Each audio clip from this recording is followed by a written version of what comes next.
कृष्ण चैतन्य प्रभु नित्यानंद श्री अद्वैत गदाधर शिवासादि गौर भक्त वृंद श्री रूप सनातन भट्ट रघुनाथ श्री जीव गोपाल भट्ट दास रघुनाथ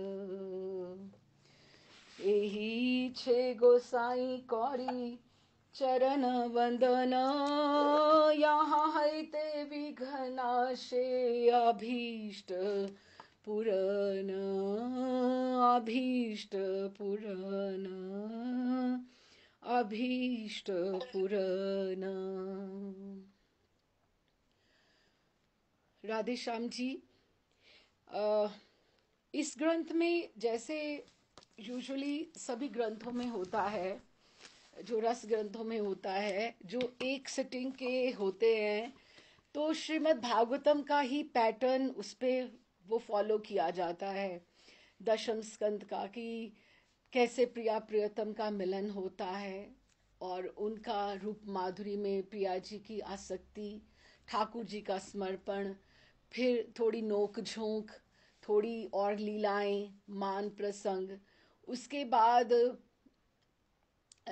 थोड़ी थोड़ी जैसे आगे लीलाएं बढ़ती हैं तो हम भागवतम के हिसाब से देखें तो पहले ब्रह्म मोहन लीला आती है, उसके बाद चीरहरण लीला आती है, चीरहरण के बाद गोवर्धन आता है, गोवर्धन के बाद रास आता है, और रास के पश्चात ठाकुर जी को अक्रूर आकर ले जाता है। जो हम ग्रंथ हमने जैसे बहुत सारे ग्रंथ हमने इसी पे छोड़े हैं कि प्रिया जी के विरह के ऊपर, तो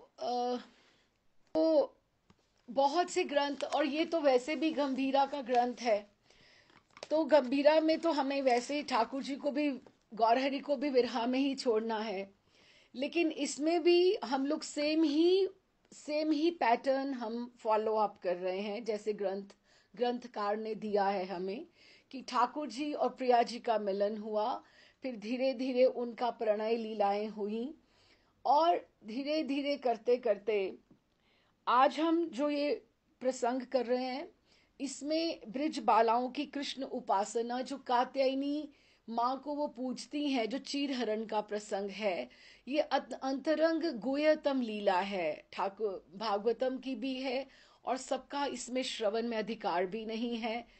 तो हम गुरुदेव के आचार्यों के आश्रय में इसका हम मनन चिंतन करने वाले हैं। ठाकुर जी निभाएंगे, कठिन है लेकिन अपने आप ठाकुर जी संभालेंगे। तो इसमें हम गंभीरा से ही चलते हैं, जो ये किस तरह से इनकी लीलाएं चलती हैं, ब्रिज बालाओं की कृष्ण उपासना। हेमंत ऋतु का समय है। अब हेमंत ऋतु कौन सी होती है? जो कार्तिक के बाद आती है उसको हेमंत ऋतु, मार्गशीर्ष जो पौष के बीच में, जो नवंबर से शुरू होके, एंड ऑफ नवंबर से शुरू होके आगे इट गोज टू दिसंबर। तो इसमें नेचुरली भारत में, वृंदावन में जाड़ा या सर्दी जो है वो आगे बढ़ जाती है, सर्दी आगे बढ़ जाती है। तो हेमंत ऋतु का समय है।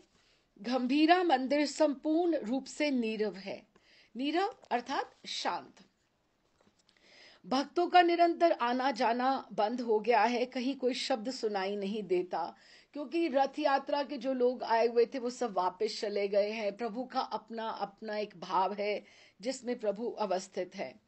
सभी को ये मालूम हो गया है कि महाप्रभु अब निर्जन स्थान में एकांत में रहना चाहते हैं, और केवल 2-4 अंतरंग भक्तों के अतिरिक्त अब वे अन्य किसी से कोई वार्तालाप नहीं करते हैं, कि कोई भी उनसे बात नहीं करता है। तो प्रभु का मन नहीं होता है, और वो केवल ब्रिज लीला का ध्यान और ब्रिज रस का आस्वादन करते रहते हैं।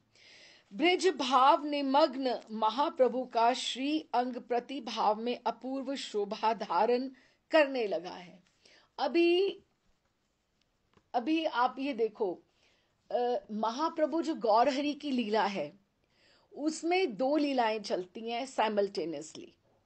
एक ही दो लय चलती है, एक दो धाराएं चलती हैं, लेकिन है गौर हरि। लेकिन कभी तो वो गौर हरि हैं और कभी उनमें राधा और कृष्ण का सम्मिलित वेश रहता है। लेकिन उसमें क्योंकि गंभीरा में है, वो अंतरंगता में वो राधा रानी का उनमें आवेश अधिक रहता है, क्योंकि वो राधा रानी के भाव से वहां रहते हैं। तो दो भाव, एक तो उनका अपनी स्थिति है और एक उनके मन की स्थिति है। मन की स्थिति है जो राधा रानी का भाव है। तो दो धाराएं उनकी चलती रहती हैं कॉन्टिन्यूटी में सतत। अच्छा, अब अभी जो प्रिया जी का भाव है, अगर हम ब्रिज उपासना के हिसाब से सोचें तो प्रिया जी हमारी लजीली भी हैं, छबीली भी हैं, और प्रिया जी करुणामयी भी हैं, और प्रिया जी की कटाक्ष भंगी, मान की अपनी अपनी भंगिमा और अपनी गरिमा, और ठाकुर जी के साथ जो प्रणय, जो उनके कटाक्ष हैं, क्योंकि हमने राधा कृपा कटाक्ष में भी सुना था कि प्रिया जी के जो नेत्र हैं वो बहुत चंचल हैं, चलायमान हैं, और वो उनके जैसे मृग शावक, एक हिरनी के बच्चे की तरह उनके जो लोल है, जैसे लोल किसकी बोलते हैं, जैसे क्रीपर, छोटा क्रीपर होता है ना, नया जैसे क्रीपर निकलता है, तो उनके लोल, लोल मतलब वो अपने भार से खड़ा नहीं हो पाता। जो क्रीपर का वो जो नया पत्ता जैसे निकला, नई नई वो निकली, तो वो लता अपने भार से खड़ी नहीं हो पाती, तो उसको लोल बोलते हैं। वो यूं ही हवा में नाचता रहता है। तो प्रिया जी के नेत्र जो हैं उनमें लोल है, एक स्वाभाविक चंचलता है उसमें, और स्वाभाविक कजरारे हैं जैसे प्रिया जी के जो नेत्र हैं। तो अब महाप्रभु जो गौर हरि गंभीरा के हैं, जब जब उनमें राधा रानी का भाव भाव आता है, तो उनके बैठने की रीति, कि वो कैसे बैठते हैं, जैसे बैठने का रीति है ऐसे, कभी ऐसे, जैसे प्रिया जी के वो भाव से बैठते हैं, प्रिया जी के भाव से किसी की तरफ देखते हैं, उनकी जो भंगिमा है तो वो गौर हरि। अब दो भाव उनमें सतत चल रहे हैं। उनका देखने का जो भंगिमा है, शैली है, बात करने की जो मुद्राएं हैं, वो प्रिया जी की हैं। और जैसे अब देखो ना, हम ये सोचें कि प्रिया जी का जो भाव है उसमें सुकुमारता और माधुर्य उनका अलग है, वो अलग ही दिखाई देता है। तो ऐसा भाव अब जो समझ पा रहे हैं, तो ठाकुर जी गौरहरि और सुंदर लग रहे हैं उनको, गौरहरि उनको और सुंदर लग रहे हैं। क्यों? क्योंकि महाप्रभु का श्री अंग प्रतिभाव में, ये दूसरा जो भाव है प्रिया जी का, वो प्रतिभाव है, वो सेकंड भाव जो चल रहा है, वो उसमें वो अपूर्व शोभा धारण किए रहते हैं। तो एकदम से उनमें सुकुमारता लगती है, और उनमें माधुर्य, मिठास, उनमें कारुण्य अधिक शोभायमान है। जब वो राधा रानी के भाव से चलते हैं, राधा रानी के भाव से देखते हैं, कि उनका कॉन्टिन्यूटी में उनका जो मानसिक चिंतन जो उनका चल रहा है, तो वही वही बात, वही उनके श्री अंग में, श्री विग्रह में वो घटित होती है, तो वो और सुंदर दिखाई देते हैं। अच्छा जी, अब पुण्य, पवित्रता एवं प्रेम भक्ति की प्रति छवि के समान, अब राधा रानी की प्रेम छवि वो है, वो खुद प्रेम छवि हैं, तो पुण्य, पवित्रता, प्रेम भक्ति के छवि के समान अब अंतरंग भक्त वृंद उनकी अब इस मूर्ति का दर्शन करना ही समस्त साधनों का सार ज्ञान करते हैं। जो उनके अंतरंग भक्त हैं, जो ये बात समझ रहे हैं कि ठाकुर जी, वो उनको ज्यादा बात नहीं करते उनसे, लेकिन उनको समझ में आता है ये गौरहरि है, ये अब राधा रानी का भाव है, ये अब कृष्ण का भाव है, लेकिन राधा रानी के भाव में ही वो अधिक निमग्न रहते हैं। और उनके लिए जो आसपास के जो भक्त लोग हैं, उनके लिए सब साधनों का सार यही है कि हम बस और बस गौर हरि की ये मुद्रा देखें, अगर आप गंभीरा के कुछ चित्र भी देखेंगे तो ठाकुर जी जिस तरह से बैठा करते हैं, अब आप देखो, कुछ कुछ विग्रहों की एक स्वाभाविक कांति होती है। अब जैसे राधा वल्लभ लाल हैं, राधा वल्लभ लाल हैं, अगर आपने ध्यान से नोटिस किया होगा, तो अगर ध्यान से आपने दर्शन किए, उनके नेत्र बड़े चमकते हैं। अगर किसी ने नहीं किए तो ध्यान से देखना उनके नेत्र। अब आजकल तो खैर फोन्स पे कैमरा में हमें जल्दी से पकड़ में आ जाता है। बहुत सालों तक तो कभी कभी किसी को दर्शन हुआ ही नहीं करते थे राधा वल्लभ जी के नेत्रों का। तो वो उनकी जो उनका ये बायां भाग जो है, बाएं भाग की तरफ वो चोटी लटकाते हैं, चोटी लटकाते हैं, और उनका जो मुकुट होता है इधर ही होता है। हमारे ठाकुर जी का तो, राधा रमन जी का तो कभी बाएं कभी दाएं। ये रसिक शेखरता उनकी है कि गोस्वामी जी का मन किधर की तरफ है। कुछ ये भी कहते हैं कि शुक्ल पक्ष में इधर होता है, कृष्ण पक्ष में इधर होता है। इस तरह से भी निर्णय किया जाता है। लेकिन जो राधा वल्लभ जी हैं, उनके दाएं तरफ, राधा वल्लभ जी के दाएं तरफ उनका मुकुट होता है और बाएं तरफ उनकी चोटी लटकाई जाती है, जो राधा रानी का स्वरूप माना जाता है। राधा रानी के स्वरूप से उनका जो श्रृंगार किया जाता है कि उनका वाम अंग जो है वो राधा रानी ही है। एक स्वाभाविक है, स्वाभाविक उनका रोज का ये है, नित्य का। कोई उत्सवों पे नहीं, ऐसे रोज ही ऐसा होता है। और अगर आप उनके हाथ भी देखेंगे, हस्त जो उनकी मुद्राएं देखेंगी, तो बड़े सुकुमार हाथ हैं, है ना। एक विग्रह की एक स्वाभाविक स्वरूप रहता है। अब हमारे राधा रमन जी को ही आप देख लो, वो शुरू से ही उनमें बाल्य चंचलता भी है, और उनमें उनका सुगठन जो है वो अलग ही दिखाई देता है। जैसे उनका वक्षस्थल जो दिखाई देता है, जैसे वो बाल्य वात्सल्य रूप से तो हम सोचें कि उनकी सेवा बहुत लाड़ दुलार से होती है, लेकिन ठाकुर जी के अगर आप जंगाओं को देखो, सुडोलता को देखो, उनके हाथों को देखो, उनके उनके बाजूबंद जहां रहते हैं वहां देखो, उनकी ग्रीवा को, उनकी नाभि को, उनके वक्षस्थल को देखो, तो महाराज श्री हमारे कहते हैं कि ठाकुर हमारा रास का ठाकुर है। राधा रमन जी हमारे रास के ठाकुर हैं। वो उनमें बचपना बचपना उनमें कभी कभी उनके हाथ थोड़े थोड़े लगते हैं कि जैसे बच्चे जैसे हाथ हैं, वात्सल्यपूर्ण हैं। लेकिन ठाकुर जी की जो मुस्कुराहट है, स्मित है, क्योंकि एक बार जब इस सेवा में राधा कृष्ण महाराज श्री आए तो ठाकुर जी का ब्याहुला हुआ, ठाकुर जी का ब्याहुला किया गया। राधा रमन जी का, राधा रमन जी का तो ब्याहुला बहुत नहीं ऐसा हमने देखा। राधा वल्लभ जी के तो 6-6 महीने बाद, क्या एक एक महीने में, एक महीने में 6 बार भी हो जाते ब्याहुला। लेकिन इनका तो नहीं इतना देखा गया। तो उन्होंने, लोगों ने पूछा भी कि ले आपके तो ठाकुर छोटे हैं, इतने से तो हैं, आपने ब्याहुला कैसे कर रहे हैं। तो महाराज ने बताया कि नहीं, आप ठाकुर जी का श्री अंग दर्शन करो। उनकी स्वाभाविक जो कांति है वो वृंदावन के रास के ठाकुर है। इस तरह से एक स्वाभाविक विग्रह का एक स्वरूप रहता है। इसी तरह से गंभीरा में जो महाप्रभु हैं, गौर हरि है, जो उनकी चाल भी बदल गई है, उनके बैठने का ढंग भी बदल गया है, उनकी मुस्कान भी बदल गई है, उनकी उनकी नेत्रों का चलन भी बदल गया है, क्योंकि वो सदा ही राधा रानी के भाव में निमग्न रहते हैं। जो प्रतिभाव है वो चलता रहता है उनके साथ साथ। आप समझ रहे हैं ना मेरी बात को। तो अभी जो वो एक गौर हरि को तो दर्शन करके आनंदित होते ही हैं भक्त लोग, लेकिन उनमें जो राधा रानी के भी दर्शन जो कर पा रहे हैं, उनको लगता है हमारे को और कोई साधन करने का, या जगन्नाथ जी भी मंदिर हम जाएं या ना जाएं, हम माला करें या ना करें, हम यही इनका भाव जो इसका हम चिंतन कर रहे हैं, दर्शन कर रहे हैं, बस this is the top most thing for us. इससे ऊपर हमारे लिए कुछ नहीं। तो दो धाराएं उनकी चल रही हैं। अच्छा जी, सब साधनों का सार है। अब गंभीरा मंदिर के दर्शन से ज्ञात होता है, मानो इस जड़ जगत में, अब 500-600 साल, 550 साल ही तो पहले हुआ ना, तो ये जड़ जगत ही तो है कलयुग का।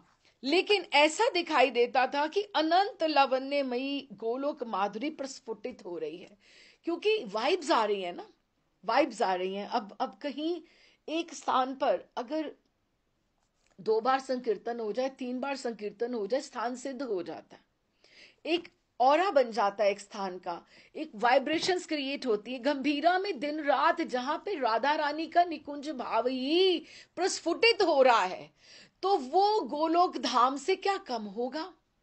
वो गोलोक गंभीरा में उस समय गोलोक धाम की ही नित्य वृंदावन की ही जो वाइब्रेशंस थी, किसी को भी आकर लगता था कि ये गोलोक धाम ही है गंभीरा का, क्योंकि राधा रानी का भाव इतना प्रस्फुटित हो रहा था। ठीक, अभी किसी का दर्शन, अभी देखो ना आप, हम गंभीरा जाएं तो हम इस भाव से उसका दर्शन करें, इस महिमा की बैकग्राउंड में हम उसका दर्शन करें। अब जैसे जगन्नाथ जी को दर्शन करने जाते हैं, बहुत लोग जाते हैं, बहुत लोग जाते हैं। ठाकुर जी को तो कभी सोने का भी समय नहीं मिलता, दर्शन, इतने दर्शनार्थी आए होते हैं कि ठाकुर जी के पट भी नहीं लगते, दर्शन ही दर्शन होते रहते हैं। भोग भी ठाकुर जी के लिए, तो ठाकुर जी का तो भोग का भी द्वार कभी बंद नहीं हुआ, भोग भी सामने वहां पे लगता है, ठाकुर जी दर्पण से भोग ले लेते हैं। इस तरह से कभी भोग के लिए तो पट आता ही नहीं जगन्नाथ जी का, है ना। तो कहने का अर्थ ये है कि जगन्नाथ जी के लिए कितने दर्शनार्थी आते हैं, लेकिन एक रसिक भक्त साधक, एक वो है जो जगन्नाथ जी की से कम्युनिकेट करता है, किस भाव से कि ये विरही कृष्ण है, ये विरही कृष्ण है जो द्वारिका में आ तो गए हैं, लेकिन इनका हृदय जो है वृंदावन में है। अगर वो यशोदा भैया मैया के भाव से, अगर वो राधा रानी के भाव से, ललिता जो गोपियों के आश्रय में अगर वो जगन्नाथ जी के दर्शन करेगा वो बैकग्राउंड में, तो उसको स्वाभाविक आनंद की प्रतीति होगी। क्यों? क्योंकि किसी भी विग्रह की एक महिमा रहती है, तभी वो जो जगन्नाथाष्टकम है उसको गाने की महिमा क्या है।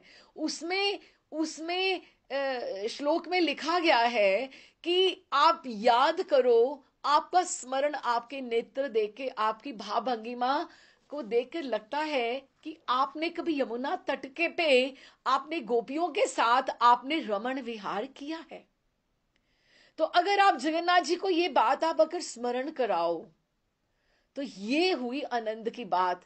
फिर आपका दर्शन जो है वो 1 वे नहीं है, वो 2 वेज है। ठाकुर जी भी आपसे बात करेंगे, लगता है इसको मेरी बैकग्राउंड पता है, इसको मेरा स्वरूप पता है, मेरा स्वभाव पता है, तभी वो पसीजेंगे, वो आपसे कम्युनिकेट का एक लेवल, एक आपका लेवल क्रिएट होगा। नहीं तो आप जाओ दर्शन करो और आ जाओ, वो भी अच्छी बात है, बुरी बात तो नहीं है, लेकिन एक पृष्ठभूमि रहती है। इसीलिए आप गंभीरा अगर अब जाओ, जैसे हरिदास ठाकुर की समाधि पे जाएं, हरिदास ठाकुर जी नामाचार्य की उनकी जहां वो भजन स्थली है वहां पर जाएं, तो उनकी महिमा की पृष्ठभूमि में अगर हम उनका दर्शन करें तो क्या बात है, क्या बात है, कितना सुंदर। हम वहां पे बैठकर चिंतन करें, हम उनको प्रार्थना करें, याचना करें कि हमारा भी भजन, नामाचार्य हरिदास ठाकुर है, कि हमारा भी भजन चले, हमें भी आप स्फुरना दें, आप अभी शक्ति दें, कृपा करें। तो एक पृष्ठभूमि बहुत आवश्यक है। इसी तरह से गंभीरा जो है वो मंदिर में इस समय जो ये वाइब्स हैं, ये गौर हरि की कम है, राधा रानी के निकुंज का भाव अधिक है, तो इसको प्रतिभाव बोलेंगे। तो इस नरलोक में इस प्रकार आनंद वृंदावन माधुरी का प्रकाश अति असंभव है, कि अब ये आसान बात नहीं है। ये वृंदावन माधुरी का ये जो आनंद है, ये प्रकाश होना, कौन कहां प्रकाश कर सकता है, कहां से हो सकता है। लेकिन गौर हरि अपने साथ भीतर सब समेट कर लेकर आए, उनके पार्षद साथ में हैं, उनका वो भाव साथ में है। हम जैसे बोले कि वो फला फला भक्त इतना इतना पावरफुल है कि वो वृंदावन, अब जैसे प्रभुपाद जी ही प्रभुपाद जी कहते रहे कि मैं चाहे मैं अमेरिका के अच्छे से अच्छे फ्लैट में रहता हूं, लेकिन मेरा मन राधा दामोदर में है ना। तो आप मन आप कहाँ रखते हो, दैट्स मोर इम्पॉर्टेंट, है ना। तो ये इस तरह से इस नरलोक में आनंद वृंदावन माधुरी का प्रकाश अति असंभव है, लेकिन स्वप्न के भी अगोचर है, स्वप्न में भी दिखाई नहीं दे सकता। आप सोचो कि हमें निकुंज लीला के दर्शन हो जाएं, कहां से हो जाए भैया। दिन में हमने कोई ऐसा स्वाध्याय किया है, हमारा इतना भजन है नहीं है, कहां से हो जाए। लेकिन इतनी पवित्रता, इतनी स्ट्रॉन्ग वाइब्स हो कि वो वहां गंभीरा में सब कुछ नेचुरली घटित हो रहा है। बद्रिका आश्रम, हरिद्वार, काशी, कांची, अयोध्या, अवंतिका, यहां तक कि प्रेममय श्री कृष्ण की ब्रज लीला रंगस्थली श्री वृंदावन के जो अधिवासी भक्तगण भी गंभीरा मंदिर की इस नव शोभा को संदर्शन करके मोहित हो जाते। वही बात आ गई ना कि अभी आप बाहर कहीं भी जाओ, इतने उन्होंने तीर्थों के नाम गिना दिए कि वहां वहां कहां भी आप हो आओ, लेकिन अगर आप वृंदावन की बैकग्राउंड में, वृंदावन की पृष्ठभूमि में अगर गंभीरा का दर्शन करोगे, जगन्नाथ जी का दर्शन करोगे, तो आप मोहित हो जाओगे, मोहित हो जाएंगे। क्योंकि अब ऐसे किसी को मिलना और उसकी बैकग्राउंड के साथ मिलना, इट मेक्स द डिफरेंस। तो उन लोगों को ऐसा ज्ञात होता है, क्योंकि ये भाव इतना प्रबल गंभीरा में है कि उसकी वाइब्रेशंस इतनी स्ट्रांग है कि एक रसिक भक्त को सीधा वो कैच करता है। रसिक हर एक को नहीं करेगा, हर एक को वो जो भाव लेकर जाएगा उसके साथ उसकी टेलीपैथी होगी, उसकी सिंक वो कर पाएगा उसके साथ। तो उन लोगों को ऐसा ज्ञात होता है कि मानो इससे पूर्व इस प्रकार का प्रेम प्राण में जागृत महातीर्थ कभी किसी ने नहीं देखा है। कि महाप्रभु इस समय जो हैं वो एक जागृत तीर्थ की तरह बने हुए हैं, कि अगर वो चलते हैं समुद्र की तरफ तो लगता है कि पूरा निकुंज ही वृंदावन का चल रहा है। क्योंकि भाव साम्राज्य की ही तो जय है ना, वो सारा उनका भाव उनके भीतर इतना खिला हुआ है इस समय गंभीरा में। अब वो अगर वो गंभीरा में बैठते हैं तो वो महातीर्थ हो जाता है, निकुंज वृंदावन साक्षात दिखाई देता है। महाप्रभु की श्री मूर्ति दर्शन करने से किसी को ये ज्ञात नहीं होता कि ये सामान्य रक्त मांस मय मनुष्य देह है, कि कोई नहीं ऐसे कह सकता कि मनुष्य की देह है। ऐसा ज्ञात होता है कि साक्षात घनीभूत प्रेमानंद रस विग्रह गंभीरा मंदिर में जीवों के नयन गोचर हो रहा है, कि ये ऐसी प्रेम भक्ति का विग्रह है, राधा रानी का विग्रह है। क्योंकि उनके बैठने की शैली जो है, उनका एटिकेट जो है इस समय कंप्लीट राधा रानी का है, कंप्लीट राधा रानी का है। तो वो इस तरह से वो चल रहा है और अंतरंग भक्तों को ये साक्षात दर्शन हो रहे हैं। आहा, कैसी सौम्य, शांत, सुंदर और सम उज्जवल श्री मूर्ति है। ठीक है, प्रभु गंभीरा में काफी क्षीण हो गए थे, काफी वो उन्होंने ढल गया था, जैसे धीरे धीरे धीरे धीरे उनका जैसे उदासियां, उनका विरह जैसे बढ़ता रहा। लेकिन उनके ऊपर एक राधा रानी का जो भाव था वो एकदम से उज्जवल ही रहता था, वो गंभीरा में उसमें से बाहर ही नहीं आते थे। कार्तिक मास के अंत में एक दिन संध्या के समय, अब हम गंभीरा में हैं, संध्या का समय है, और कौन कौन है हम समझें। प्रदीप प्रज्वलित होने के अनंतर संध्या में दीपक जल गया है। अनंतर स्वरूप और रामानंद ने गंभीरा मंदिर में प्रवेश कर उस प्रेम मूर्ति के श्री चरणों में साष्टांग प्रणाम किया। प्रेम मूर्ति राधा रानी। तो महाप्रभु प्रेम से हर्षित होकर दोनों को प्रगाढ़ आलिंगन कर व्यग्र भाव से कहने लगे। एकदम से उन्होंने आलिंगन किया दोनों को, और आलिंगन करके व्यग्र भाव से कहने लगे, मैं अभी तुम लोगों के आने की प्रतीक्षा ही कर रहा था। देखो, अब प्रभु को जिनके भीतर पूरा निकुंज राज्य है, जिनके भीतर राधा रानी है, वो भी वो भी प्रतीक्षा करते हैं कि मेरे पार्षद गण आएंगे तो मुझे सुधा रस का पान करवाएंगे। तो उन्होंने कहा कि मैं प्रतीक्षा ही कर रहा था। अंधा जिस प्रकार सहसा नेत्र पाकर आनंदित होता है, तुम लोगों को देखकर मुझे भी उसी प्रकार आनंद होता है। वास्तव में तुम मुझ जैसे अंधे के तुम ही नेत्र हो। अब देखो, महाप्रभु जिनके पास जो स्वयं ठाकुर जी हैं, प्रिया जी हैं, तो उनको भी कथा रस धारा का में अवगाहन करने की कितनी पिपासा है कि उनको लगता है कि मुझे मेरे पार्षदों के बिना, मेरी सखियों के बिना, मेरे स्वरूप दामोदर और रामानंद के बिना मुझे कथा कौन सुनाए, कथा कौन सुनाए, जिनके भीतर इतना रस मूर्ति विग्रह है ना। फिर भी उनको ये लगता है, तो वो अपने आप को अंधा कह रहे हैं। उनकी विनम्रता है, अपनी दैन्यता है, और उनको बढ़ावा दे रहे हैं। स्वरूप हंसकर कहने लगे, इसमें छोटे छोटे पुट होते हैं हंसी के, हमें इसको इंटेलिजेंटली एंजॉय करना चाहिए। स्वरूप हंसने लगे, कहते हैं कि आप जैसे जो नेत्रों को सदा तो बंद करे रखते हो, तो आपको नेत्रों की तो आवश्यकता ही नहीं है। हम तो कब से आके बैठे भी रहते हैं, तो आपके तो आंखें बंद ही रहते हैं। आपको आंखों की क्या आवश्यकता, आपको आंखों का क्या मूल्य, है ना। हंसी, ये एकदम से हंसी का पुट है। तो उन्होंने कहा, जो नेत्रों को सर्वदा निमीलिन रखना ही सुख कर समझते हैं, कि जो अपने ही भाव राज्य में रहते हैं, वो नेत्रों का इतना आदर कर रहे हैं आज। ये बात तो हमें समझ नहीं आई, कैसे ज्ञात हो। रामानंद ने स्वरूप की हाँ में हाँ मिलाकर कहने लगे, प्रभु अब अधिक समय भावावेश में ही निमग्न रहते हैं। हम लोगों के समीप रहने से उनके अनुभव और आस्वादन में विघ्न होगा, ये जानकर प्राणों के आवेग से चरण दर्शन करने के लिए यहाँ आकर भी हम आड़ में ही खड़े रहते हैं। कि वो इतने करीब के हैं, इतने उनके समीप के हैं कि उनके भाव में वो सपोर्ट करते हैं, उनकी सेवा ऐसी है।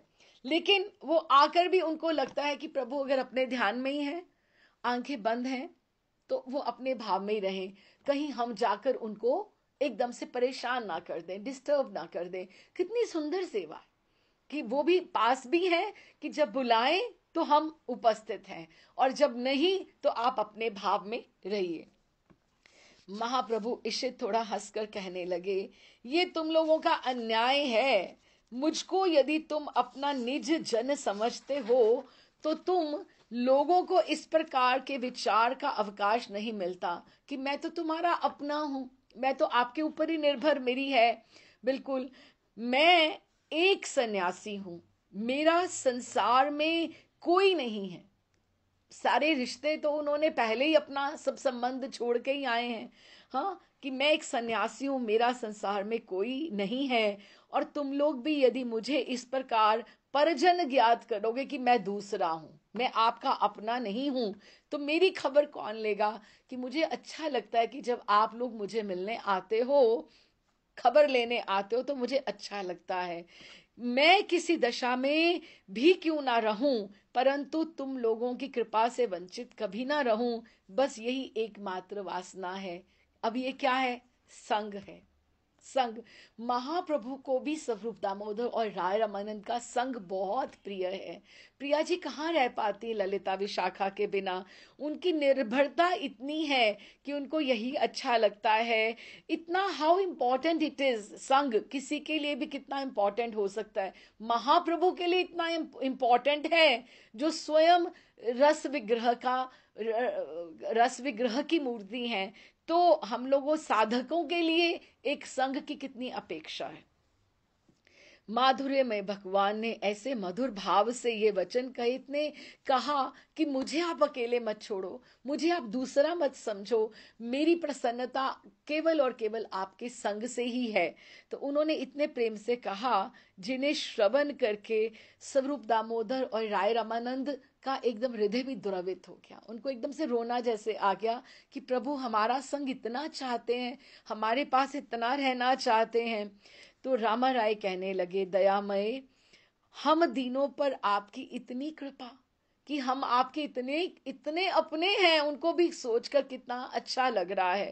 कि अभी देखो ना, छोटा सा एक्सप्रेशन ही तो है, और क्या बात है। प्रभु नहीं कहते तो भी चलता, वो तो मिलने आ ही गए थे, बैठते बात करते, लेकिन प्रभु के कहने सुनकर हृदय द्रवीभूत हो गया।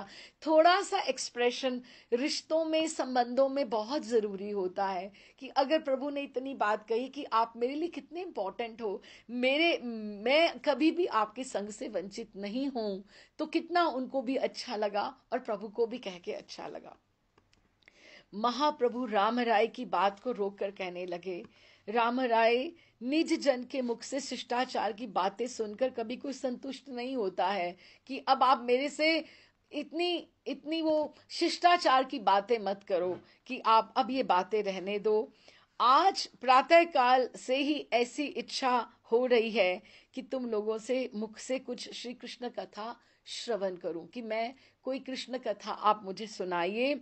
जब से ये सुखमय हेमंत ऋतु आई है, तब से रास की बात बारंबार स्मरण आती है।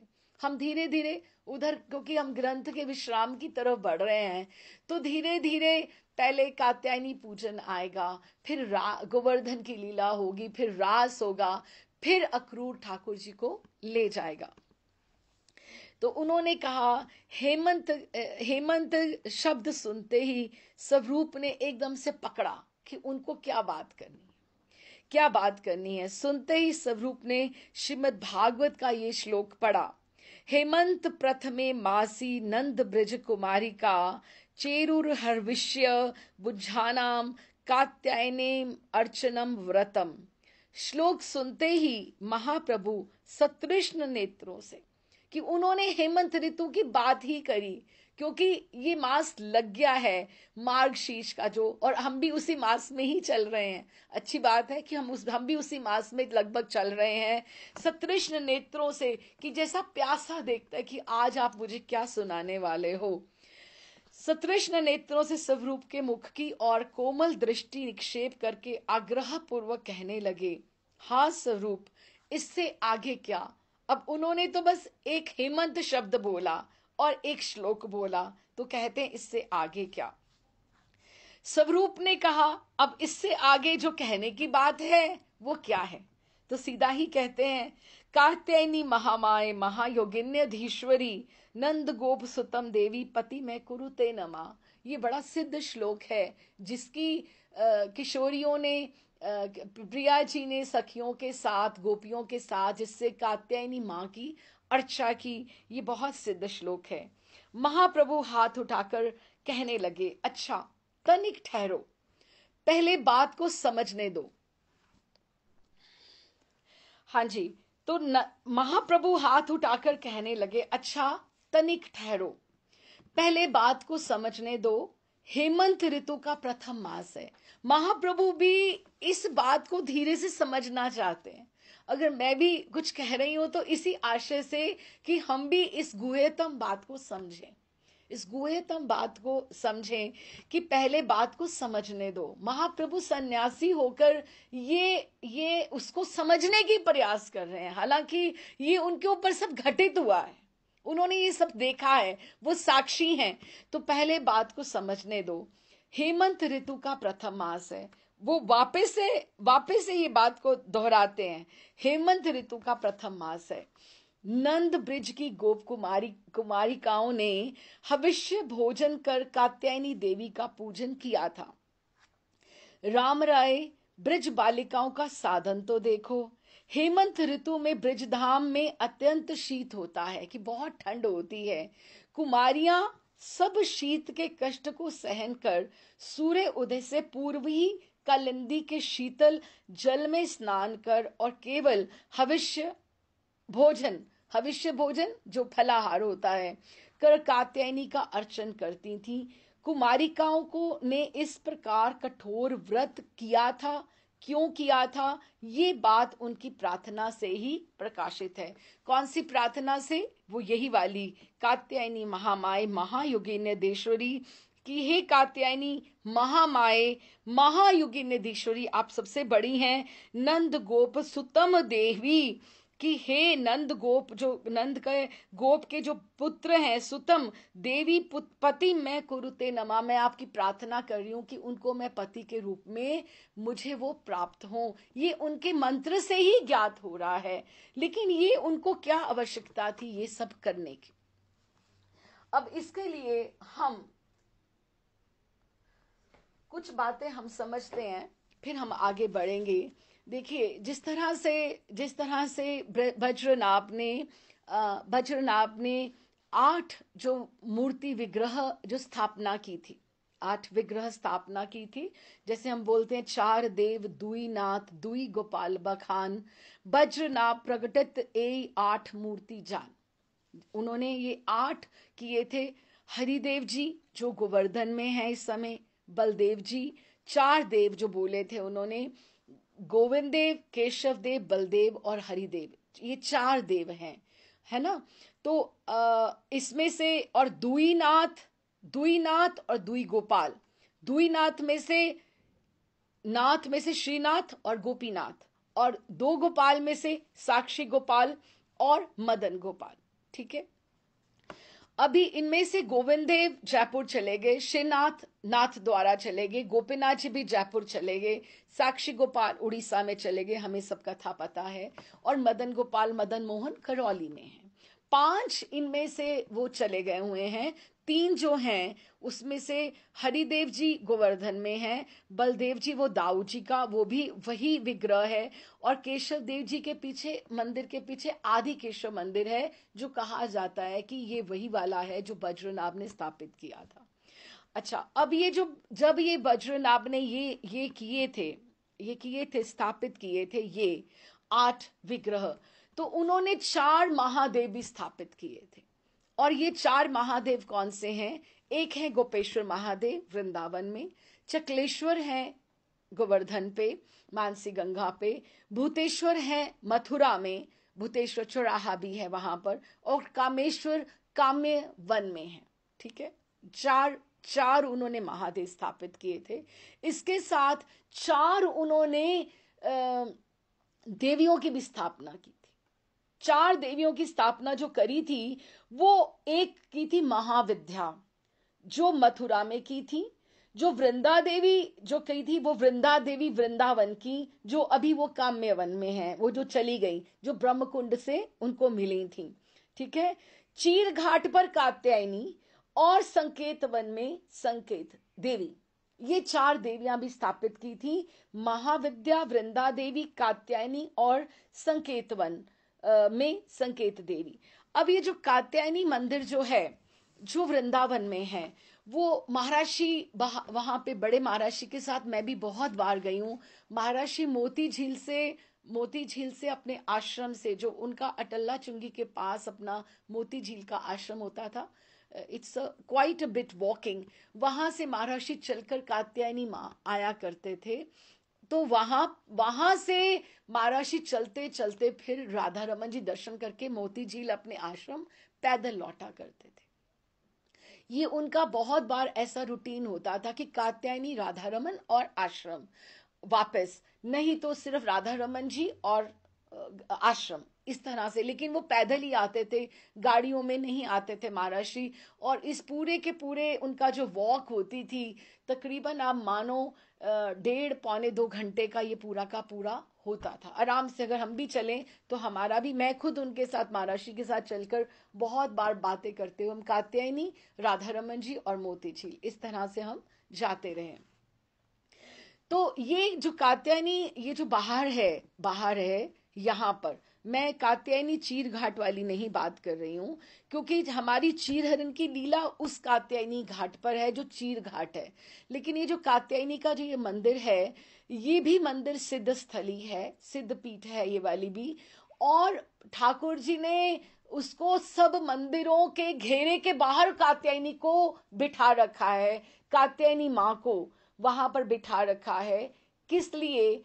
कि कोई भी अगर किसी को प्रीति चाहिए होगी तो भीतर भेज देना, या उनको प्रीति नहीं तो तुम जो भी निपटाना होगा तुम बाहर से ही, उनको लौकिक कोई वासना किसी की होगी तो तुम उसको बाहर से ही निपटा देना।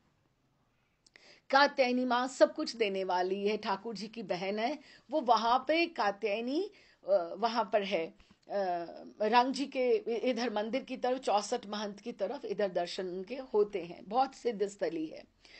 तो चीर घाट पर कात्यायनी माँ की उपासना इन्होंने की, गोपियों ने और राधा रानी ने। और हम ये सोचें कि वो सारी की सारी बरसाना से कैसे आया करती थी। अभी वृंदावन में ये जो 84 कोस का स्थान है, 84 कोस का जो ये स्थान है, ये चिन्मय भूमि है। ये एक कमल दल के समान है कि जिस तरह से आप यहाँ पांव रखो, तो नहीं तो इतनी इतनी दूर हम लोग तो कारों में टैक्सियों में जाएं तो हमें कितना समय लग जाता है, गोवर्धन पहुंचना हो तो घंटा 1.5 घंटा, तो कारों में भी। लेकिन वो चिन्मय ऐसे भूमि है जैसे हम ये सोचें कि सुबह का मिलन सूर्य कुंड में होता है, फिर वो राधा कुंड में जाते हैं, फिर प्रिया जी रसोई करने जाती हैं नंद भवन में। तो ये समय कैसे ये बीतता है, ये समय भी चिन्मय है और ये भूमि भी चिन्मय है कि संकल्प के अनुसार वो भूमि अपने आप आपको वहां पहुंचा देती है।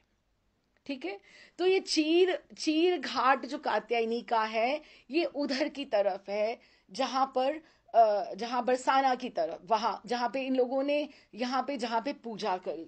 अब ये जो पूजा की गई, अगर अब आपने ये समझा होगा कि ये जो पूजा की गई, ये हमने 2 बार यहाँ पे अगर हमने ये पढ़ा है, महाप्रभु बोल रहे हैं नंद ब्रिज की गोप कुमारिकाओं ने, यहां कुमारियां नहीं बोला, कुमारिकाएं। तो ये अच्छा, उसके बाद उन्होंने कहा ब्रिज बालिकाओं का साधन तो देखो। उसके बाद कुमारिकाओं ने इस कठोर व्रत किया था, क्यों किया था, ये उनकी प्रार्थना से उन्होंने फिर शब्द किया है। कुमारिकाएं जो हैं ये पौगंड अवस्था है, जो 5 साल की, ये 5 से 10 साल के बीच की जो अवस्था होती है उसको पौगंड अवस्था बोलते हैं। और ठाकुर जी 7 वर्ष की आयु में तो उन्होंने गोवर्धन उठा लिया, और गोवर्धन इस लीला के पश्चात हुआ। तो अगर हम कुमारिकाएं कहते हैं, अब जैसे अब एक और बात आप समझिए कि जैसे हर युग का जैसे स्पैन होता है और एज रहती है, और उस तरह से हमारा बिल्टअप भी रहता है। अब जैसे हम सोचें कि द्वापर युग में भीष्म पितामह कितने साल जिए, इतने साल जिए, और उनकी उनकी जो माता जी थी वो कितने साल जी, कितने साल तक वो कैसी लगती थी। तो ये, और उसके पीछे भी अगर हम लोग चले जाएं, त्रेता में चले जाएं, राम जी के समय में चले जाएं, तो किस तरह से लोग ऊंचे ऊंचे होते थे। तो कलयुग आते आते हम अपनी कलयुगी बुद्धि से हम द्वापर का नाप नहीं ले सकते कि द्वापर में कुमारिकाएं, कि ठीक है उनका उनका शरीर जो था उनका थोड़ा अधिक, क्योंकि उनकी हाइट, उनका बिल्डअप थोड़ा सा बड़ा होगा, लेकिन उनकी बुद्धि बालिकाओं कुमारिकाओं वाली थी, जिसमें काम गंध वासना बिल्कुल नहीं थी। उनको नहीं पता कि हम क्या कर रहे हैं, या उसमें क्योंकि 7 वर्ष 5 वर्ष में आपका इस तरह से कि जो लोग इन इन चीज़ों की बात करते हैं, क्योंकि ये तत्व के बेस के ऊपर हमें इसको आगे बढ़ना चाहिए। अगर हम ये कुमारिकाएं कौन थी, अगर हम उसकी भी बात करें, हमने नरोत्तम ठाकुर की प्रार्थना में भी किया था बात कि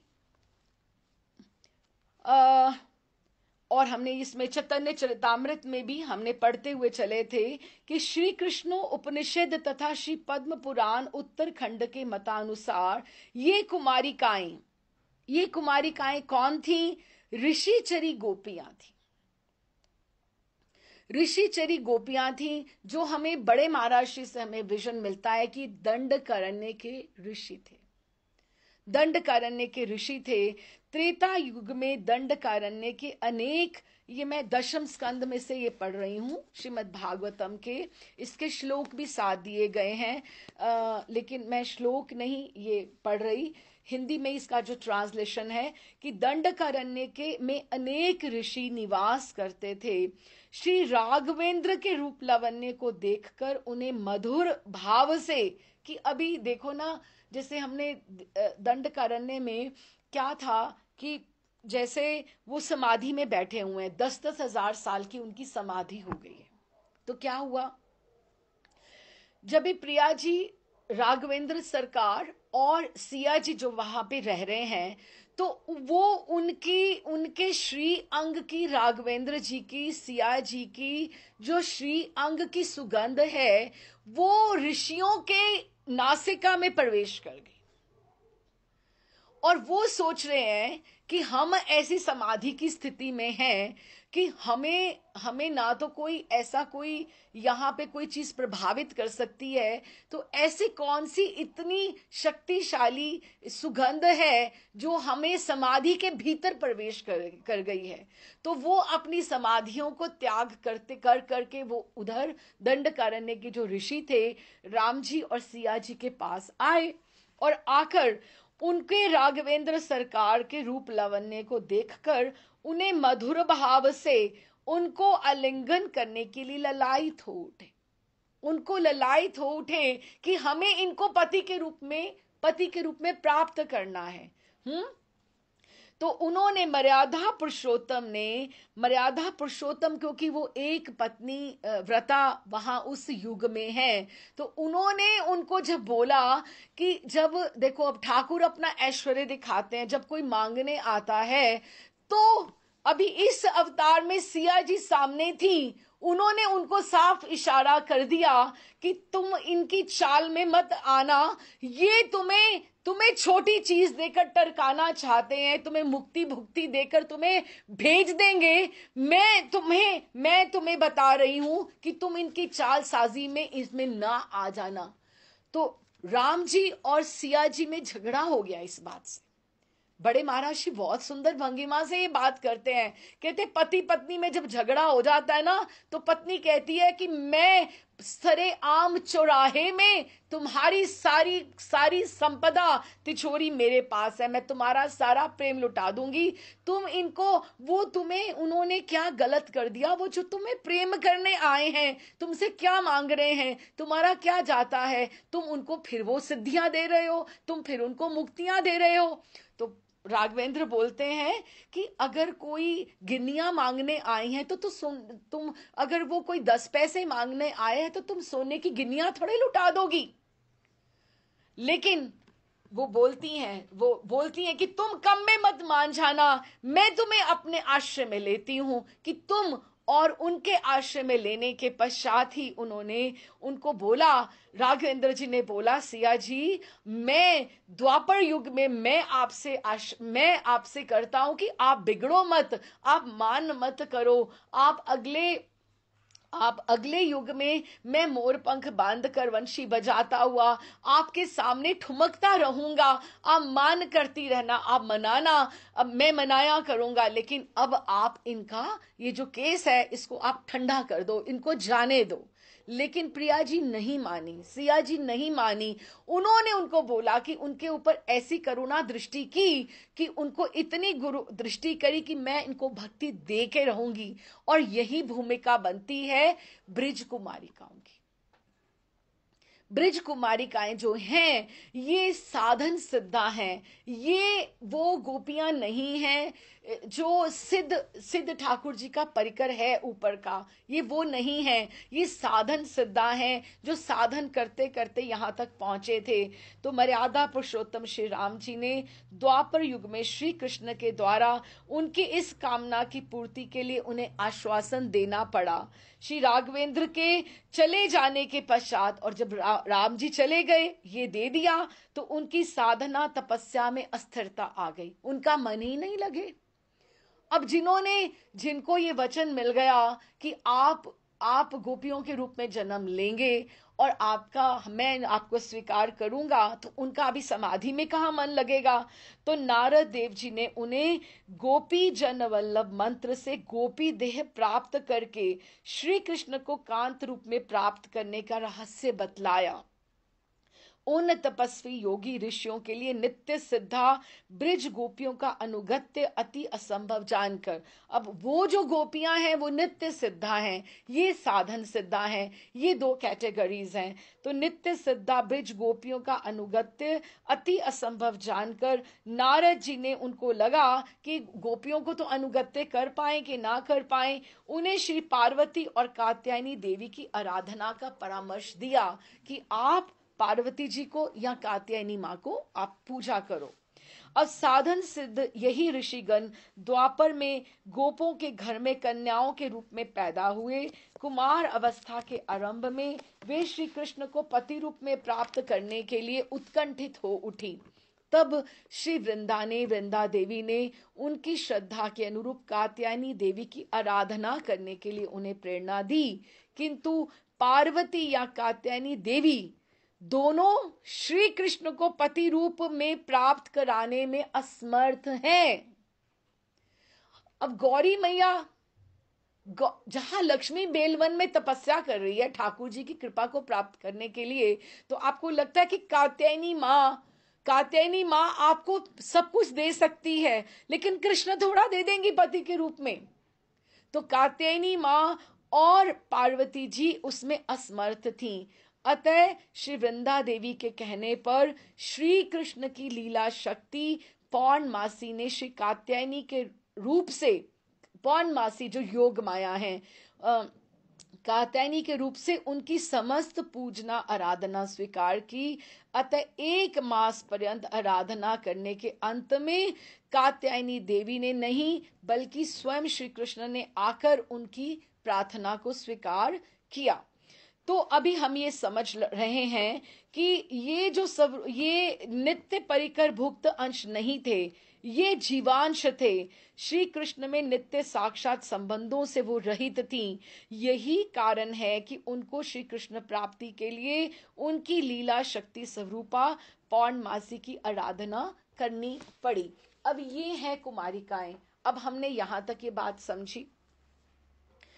तो अब इसके लिए अभी ये जो कुमारिकाएं हैं, अब इन्होंने तपस्या करी, ठीक है, प्रिया जी का आशीर्वाद कहें या उनके आश्रय में करें कि जिस तरह से, तो अभी इन्होंने प्रारंभ तो किया, लेकिन इन्होंने बहुत कठोर व्रत किया। क्यों किया? ये बात उनकी प्रार्थना से प्रकाशित है। और इनकी प्रार्थना ये थी कि महामाए महाशक्ति कात्यायनी ब्रजेंद्र नंदन के संग हमारा संयोग होगा।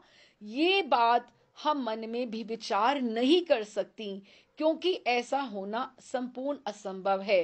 परंतु हे माता, तुम महायोगिनी हो, तुम अघटन घटना पटेयसी हो, तुम असंभव को संभव करने में परम प्रवीण हो। तुमसे हमारी अब यही प्रार्थना है कि ऐसी कृपा करो जिससे हम ब्रजेंद्र सुत को पति के रूप से प्राप्त कर सकें। तुम समस्त शक्ति समूह में सर्वोपरि हो। हे देवी, कृपा करो, हमारी मनोवांछा पूर्ण करो। अभी ये पूरा का पूरा, क्योंकि हमें ये ऐसी लीलाएं हैं चीरहरण की कि बड़े बड़े महात्मा लोग भी इसको कहने में, समझने में, या इसको थोड़ा जिस तरह से पीछे रख के सोचने में बात करें, लेकिन हमें उसमें कोई अपराध नहीं करना चाहिए। तो इसीलिए इसका तत्व विधान समझना बहुत आवश्यक है। तो ये एक तो अवस्था हो गई। और श्री कृष्ण अनुरक्ता कुसुम कोमला ब्रिज कुमारिकाएं, अब आप देखना कहीं भी उन्होंने शब्द कुमारी नहीं प्रयोग किया, ना ही श्रीमद् भागवतम में और ना ही यहां पर। इन्होंने कुमारिकाएं ही लिखा है, कुमारी शब्द नहीं प्रयोग में लेकर आए। तो कुसुम कोमला ब्रिज कुमारिकाएं गण 1 मास पर्यंत कठोर व्रत धारण कर श्री कृष्ण प्राप्ति के निमित्त इस प्रकार प्रार्थना किया करती थी। अच्छा, महाप्रभु कहते हैं, अच्छा इससे आगे क्या हुआ स्वरूप की अगर ये किया करती थी? स्वरूप कहते हैं कि वो ये सब प्रातः काल में उठकर परस्पर हाथ पकड़कर कृष्ण नाम गान करती करती यमुना स्नान को गमन किया करती थी, हाथ पकड़कर। हाथ पकड़कर किया करती थी, तो इसका अर्थ ये हुआ कि उनमें किसी में स्पर्धा नहीं थी, अब ईर्ष्या भावना नहीं थी, मात्सर्य नहीं था। कभी कभी हम ऐसा अनुष्ठान करें कि हम बोले कि हम ही कर लें, किसी और को बोलने की क्या आवश्यकता है। लेकिन वो कितनी थी, इकट्ठी थी, वो नित्य सिद्धा भी थी और वो साधन सिद्धा भी थी, सारी की सारी इकट्ठी, सबने हाथ पकड़कर उन्होंने ये इसका किया। और जो पुराने जो प्राचीन बताया जाता है, जो बहुत से बाबा लोग ऐसे हैं कि एक बार राधा बाग में बरसाने में हम लोग खड़े थे, तो उन्होंने एक बाबा बता रहे थे कि नंदगांव और यमुना बरसाने के पास भी यमुना जी बहा करती थी। नहीं तो हम खुद सोच के देखें कि इतना बड़ा समुदाय नंदगांव में, 9 लाख धेनु नंद बाबा घर बोला, अब उनको मैनेज करने के लिए तो कितना स्टाफ चाहिए होगा, कितने घर चाहिए होंगे, कितने बच्चे होंगे। तो वो नंद बाबा और इधर बरसाने का वो भी पूरा का पूरा है, बरसाना पूरा का पूरा है। तो इतना बड़ा समुदाय कोई बड़ी नदी के बिना वहां पर किस तरह से रह सकता था। तो वो भी ऐसे सुनने में आया, किसी बाबा ने कहा कि हमने भी कुछ वर्ष पहले, कुछ प्राचीन में समय में हमने भी यमुना जी, नहीं तो वो वृंदावन में नहीं बस जाते, उनको क्या आवश्यकता थी, अगर यमुना जी वृंदावन में ही थी, लॉजिकल भी बात लगती है। तो नंदगांव में ठीक है, पोखर जो छोटे छोटे कुंड हैं स्नान के लिए, जैसे भानु कुंड है, गैबरवन में है, पीली पोखर है, कुंड है, लेकिन यमुना जी नदी हुआ करती थी बरसाना और नंदगांव के किनारे किनारे। तो आइए पहले थोड़ा सा हम किसी और ग्रंथ के आधार के ऊपर हम ये पहले समझते हैं कि कौन कौन था और ये लीला हुई कैसे थी, जिसको सुनने के लिए, श्रवण करने के लिए महाप्रभु भी ललायत हो रहे हैं कि स्पर्धा उनमें नहीं थी, वो सारे की सारी किस तरह से करती हैं। तो ये हम पहले भी पढ़ चुके हैं, पर फिर से हम वापस से पढ़ते हैं। सखियों,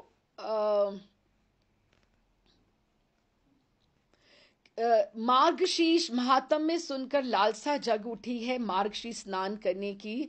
श्री किशोरी जी ने सब सखियों से कहा कि ये कुछ कठिन नहीं है। अब ये बात शुरू कैसे हुई, हम इसका पहले एक बार से पूरी की पूरी लीला का, चीर हरण लीला कैसे होती है उसका हम आस्वादन करते हैं। श्री किशोरी जी ने सब सखियों से कहा कि हमें ब्रह्म मुहूर्त में उठकर यमुना में स्नान करना है और कात्यायनी का पूजन करना है, क्योंकि इस समय पार्वती जी या कात्यायनी माँ लीड नहीं ले रही हैं, ये प्रिया जी लीड ले रही हैं, नित्य सिद्धा जो हैं। एक समय भोजन करेंगे और आचार विचार की पवित्रता, बस। और जो तुम सबको ये बात ये मानो तो मेरी ये चाह पूरी हो सकेगी, अन्यथा मैया मुझे अकेली सूर्य उदय से पूर्व यमुना स्नान को नहीं जाने देगी। ये उन्होंने प्रस्ताव दिया। अब आप ये समझो एक बात कि प्रिया जी ने अगर करना होता तो वो अकेली भी कर सकती थी, या अगर उन्होंने अपनी नित्य सिद्धा सखियों के साथ ही करना होता तो वो अकेली भी कर सकती थी। नहीं, ये पात्र बांट रही हैं। कितनी सुंदर बात है। ये वो साधन सिद्धा को, जिनको उन्होंने ऋषियों को, जिनको वो वचन देकर त्रेता से द्वापर में लेकर आई हैं, उनको ये पात्र बांट रही हैं। प्रिया जी पात्र बांट रही हैं कि आओ मेरे प्रियतम को तुम पति के रूप में प्राप्त करो। नहीं तो अष्ट सखियों, उनको तो आवश्यकता ही नहीं थी, वो तो नित्य सिद्धा ही है ना। प्रिया जी की करुणा की बात है कि वो स्वयं पात्र बांट रही हैं कि तुम आओ और हम इकट्ठे व्रत करते हैं। हम सब, अब वो सब पूछती हैं कि हम सब क्या करने वाले हैं। उन्होंने कहा कि हम क्या करेंगी कि हम इस तरह से, ये मार्गशीर्ष स्नान में होता क्या है, अगर हम ऐसे स्नान करेंगी तो वो कहते हैं कि मनोरथ पूर्ण होता है और हम सब ये व्रत करेंगी। अच्छा सखियों, सूर्य उदय से घड़ी दो घड़ी पूर्व की पूजन सामग्री लेकर घाट पर आ जाना। ये सब लोगों ने तय किया। और कल प्रतिपदा है, पहली जो तिथि है मार्गशीर्ष की, इस माघ महीने की, तो कल से ही ये व्रत आरंभ होगा। तुम सबने स्वीकार करके मुझ पर बड़ी कृपा करी कि वो इतनी करुणामयी है, लेकिन इतनी दैन्यता में बात कर रही है कि आपने बहुत अच्छा किया कि आपने माना, नहीं तो माँ मुझे अकेली नहीं जाने देती। तो सब हम इकट्ठा करेंगी। ये क्या कहती हैं आप, कृपा तो आपने की है हम पर, हम तो मूढ़ और अज्ञ हैं, किसी और को ना पथ करके पाकर अंधेरे में भटक रही थी। आपने उस अंधकार में हमें आशा की किरण सुझाई है। कई सखियां एक साथ बोली। अब सबके मन में तो एक ही मनोरथ चल रहा है कि ठाकुर जी को किस तरह से पति के रूप में प्राप्त करें। सूर्य उदय से पूर्व ही उठकर सब सखियां एक दूसरे को पुकार कर आवाज देकर साथ चली और आगे नंदीश्वर के पुर के घाट के ऊपर इकट्ठी हो गईं। सब ऊंचे स्वर से श्याम गुणावली का गान करते हुए, क्योंकि वृंदावन में तो कोई फोक सॉन्ग नहीं है, उसमें कोई लोकगीत नहीं है, वहां सब ठाकुर के ही गीत गाते हैं। माँ अगर दही माखन बिलोती हैं तो वो भी यही गाती हैं। अगर दासियां भी काम करती हैं तो वो भी कृष्ण के ही गीत गाती हैं। या सखियां भी अगर घाट पर जाती हैं जल भरने को तो वो भी ठाकुर जी के ही गीत गाती हैं। तो ये नंदीश्वरपुर के घाट, अब ये नंदीश्वरपुर के घाट के पास वहीं पर, क्योंकि हमने अब देखा है कि यमुना जी उधर ही हैं, तो उन्होंने वहां से ऊंचे स्वर में श्याम गुणावली का गान करते हुए उन्होंने वस्त्र उतार कर यमुना जी में स्नान करने लगी। जल शीतल था, कंपकपी छूटी, और पर उन्होंने उनको उत्साहपूर्ण था और श्री कृष्ण गुणगान करती हुई शीत की पीड़ा कहीं जा छिपी। और आज प्रथम बार खुलकर मुक्त कंठ से मन भावती गान को अवसर मिलो कि एकदम से कि कोई इतना अंधेरा है सुबह सुबह के समय कि कोई किसी का चेहरा नहीं देख पा रहा कि कौन क्या गान कर रहा है, तो सब मिलकर यही गान कर रही हैं कि कृष्ण का ही गान कर रही हैं। और कृष्ण को ही मन भावती गान को अवसर मिलो, धीरे धीरे गुनगुनाए या मन ही मन रोए। सबके मन में तो यही चलता था कि ठाकुर को किस तरह से पति के रूप में प्राप्त करें। नहा धोकर वस्त्र पहनने के पश्चात सबने भानु लली जी को पूछा अब आगे क्या। तो भानु लली जी ने तट पर सैकत की बालू की मूर्ति बनाई, कुमकुम अक्षत दीप धूप पुष्प और नैवेद्य से उसकी पूजा की, मन ही मन अभिलाषा उच्चरित की और सब उसमें प्रणाम करने लगी। और जब वो सब उन्होंने प्रणाम किया कात्यायनी का व्रत करके और स्नान किया यमुना जी का, तो जब वो प्रणाम करने लगी तो सबकी आंखों में आंसू थे। कुमारिकाएं छोटी छोटी क्यों, उठकर आरती का समारंभ किया। सबने आरती की, दीपक जो लेकर आई थी घर से, सबने आरती की। और साथ ही जब आरती हो गई तो पूछने लगी, री तूने क्या मांग्यो, तूने क्या मांग्यो। तो कोई सकुचा कर मुंह नीचा कर लेती कि एकदम से कि मैं क्यों बताऊं कि मैंने क्या मांगा, और कोई हंसकर मुंह फेर लेती, और कोई भाव भरे नयनों से पूछने वाले की और मौन रह जाती कि उसको जवाब नहीं देती। तो कोई ढिठाई से हंसकर पूछने वाले के गाल मरोड़ लेती और कहती, सखी जो तूने मांग्यो सोई मैंने मांग्यो, कि जो तूने मांग लिया है। अब ऐसे जैसे सरला कुमारिकाएं भी कौन होंगी, ये गोपियां ही हैं, छोटी छोटी हैं बिल्कुल, कि जो तूने मांगियो। अब इनसे बोलो कि एक एक जन कृष्ण अब सबके पति कैसे हो सकते हैं, जिसके लिए सब व्रत इकट्ठे कर रहे हैं और कोई स्पर्धा नहीं है, कोई ईर्ष्या नहीं है किसी के मन में, सब इकट्ठे मन से कर रहे हैं। कहती जो तूने मांगियो वही मांगियो, तू अपने से हृदय से पूछ तूने क्या मांगियो, मुझसे पूछकर क्या करेगी। इस समय तो कोई कुछ नहीं कह सकी, किंतु आरती करते हुए सभी एक स्वर में गा उठी, आद्या शक्ति महाशक्ति कात्यायनी देवी दया करी देहु दान, नंद गोप सुवन पति होए हमारे विनय सुनहु धरी कान। कि हम हे अध्याशक्ति महाशक्ति कात्यायनी देवी, दया कर आप हमारे ऊपर दया करके ये दान करो कि नंद गोप सुवन पति, नंद गोप के पुत्र हमारे पति होए और विनय सुनई धर कान, अब कान धर के हमारी ये विनय मान लो। आरती परिक्रमा के पश्चात प्रसाद वितरण हुआ और आज हम पुनः देवी कात्यायनी और ब्रिजभूषण के गुण गाती गृहों को लौट चली। वो कहने लगी कि लौट चली कि रोज इस तरह से कि आज हमारा व्रत का एक दिन हुआ और धीरे धीरे यही नित्य क्रम बन गया, क्योंकि पूरा मास करना है तो हृदय में आनंद सागर उमड़ा पड़ता था। क्योंकि हम जब भी कोई अनुष्ठान करते हैं तो हमें लगता है आज ही हमें फल मिल जाएगा, कल मिल जाएगा, परसों मिल जाएगा। तो नित्य ही उनको लगता कि आज तो देवी प्रसन्न होकर कहेगी कि वरम ब्रूही, कि वर मांगो, कि तुम्हें क्या चाहिए। लगता है कि हमसे कुछ ना कुछ त्रुटि रह रही है। अच्छा, जो आज हमारा व्रत अच्छा नहीं हुआ, कल तो कात्यायनी माँ प्रसन्न होकर प्रकट हो ही जाएंगी। और हमारा विश्वास है और प्रतीक्षा अटल थी, क्योंकि वो अच्छे मन से, सरल मन से सब कर रही थी। और आज वो पूर्णिमा है, अब आखिरी दिन आ गया। पूरा का पूरा मास उन्होंने किया, व्रत किया और व्रत का अंतिम दिन आ गया। सबको उत्साह तो था, लेकिन उनको ये भी लग रहा था कि कहीं ना कहीं हमसे त्रुटि तो नहीं हो रही, कि माँ तो प्रसन्न ही नहीं हुई। आज तो अवश्य ही देवी प्रकट हो जाएंगी। हम सब गाती और उत्साह से उछलती यमुना तट के ऊपर पहुंची और वस्त्र उतार कर लगी जल में डुबकी लगाने। कहीं गोपी एक दूसरे पर जल उछाल रही थी और कहीं दो दो तीन मिलकर डुबकियां लगा रही थी गाती हुई। तो एकदम से क्या हुआ कि एकदम से वंशी का स्वर सुनाई दिया। एकदम जो वंशी का जब स्वर सुनाई दिया तो सबका एकदम से जो चाल थी, जो कर रही थी कुमारिकाएं, जो जल में स्नान कर रही थी, तो एकदम से वो चुप हो गई कि सुने कि किसी को वंशी का स्वर कहाँ से आया। तो उन्होंने देखा कि सूर्य की किरणें, और ये बहुत सुंदर सुंदर दृश्य है जो ठाकुर जी की रूप माधुरी का है, कि कदम्ब के पेड़ से पीछे से हल्की लालिमा सूर्य का उदय हो रहा है, हल्का हल्का दूर कहीं।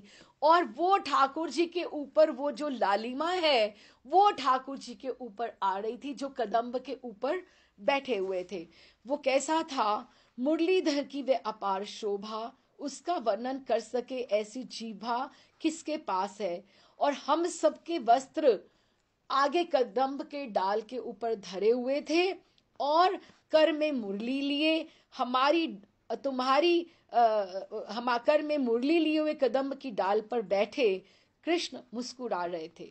पीछे पूर्व दिशा में उदित हुए भगवान भुवन भास्कर का अरुण बिंब उनके आभा मंडल का प्रतीत होता था। ऐसे लगता था जैसे वो पीछे चक्र होता है ना, जैसे पीछे चक्र होता है, ऐसे ठाकुर जी के पीछे वो लालिमा का हल्का हल्का वो चक्र आ रहा था। इतनी अभी इधर रात्रि थी।